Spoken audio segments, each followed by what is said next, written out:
Halo teman-teman, jumpa lagi dengan saya Bang Kowi.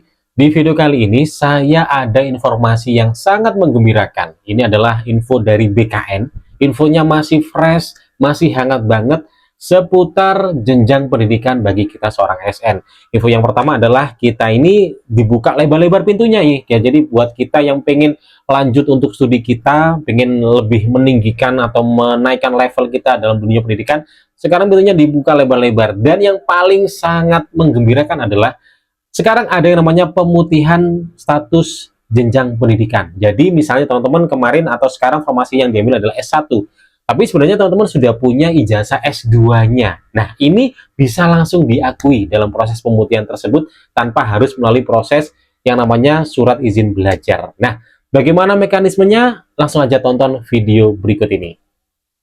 Kabar baik untuk para guru, para dosen, para ASN. Kabar baiknya adalah akan kita berikan pintu yang lebar untuk melaksanakan izin belajar, tugas belajar, pencantuman gelar bagi para ASN, terutama juga guru dan dosen. Termasuk kita akan melakukan pemutihan. Kalau saat belajar, saat menempuh S1, S2, S3, tidak punya izin belajar, tidak punya tugas belajar, dan sudah selesai sekolahnya, maka gelarnya silahkan untuk dicantumkan, tinggal diurus prosedurnya, dilakukan sesuai dengan yang sudah ditentukan. Jadi tidak perlu harus mencantumkan nomor surat tugas belajar, nomor izin belajarnya, apalagi yang biaya pribadi. Jadi Bapak Menteri Pendidikan Tinggi dan Saintek, Bapak Menteri Dikdasmen, saya sebagai Kepala BKN sudah menyepakati bahwa dilakukan pemutihan. Yang sudah lulus silahkan diurus, dan yang sudah melaksanakan izin belajar atau tugas belajar terlampaui waktunya dan tidak ada perpanjangan, tetap kita akui. Termasuk dari kampus-kampus yang akreditasinya C. Termasuk yang sekolah dulu dibatasi dengan jarak. Ini sudah tidak lagi menjadi penghalang untuk kita semua ya menempuh pendidikan lebih tinggi dan dicantumkan gelarnya untuk pengembangan profesi ASN.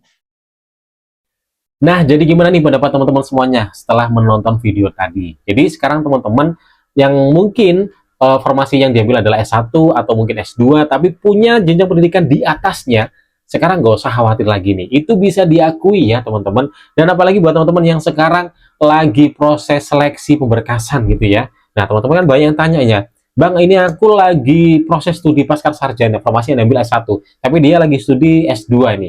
Apakah harus cuti dulu? Karena dia dengar-dengar kalau nggak ada surat izin belajar, ya nggak bisa diakui, jadi harus punya surat izin belajarnya, baru bisa diakui. Kalau dulu iya, tapi sekarang ada informasi tadi, maka bisa diakui tanpa harus kita memiliki nomor surat izin belajar. Jadi teman-teman, silakan lanjut aja, nggak usah cuti ya. Kalau saya dulu kan harus cuti, karena memang belum ada yang seperti ini. Nah, sekarang sudah ada seperti ini, teman-teman nggak usah cuti, lanjut aja, nanti bisa langsung mengajukan yang namanya pemutihan untuk pengakuan status pendidikannya. Nah, bagaimana prosesnya nanti langsung aja tanya ke pegawaian, insya Allah pegawaian nanti pasti akan paham lah terkait mekanisme ini. Oke, cukup itu informasi dari saya, semoga ini bermanfaat dan jangan lupa share juga ke teman yang lain agar teman-teman yang lain juga mendapatkan informasi yang bermanfaat pula terkait hal ini. Thank you udah nonton dan silakan untuk tulis komentar menanggapi terkait hal ini ya. Kita jumpa lagi di video berikutnya dan sampai jumpa.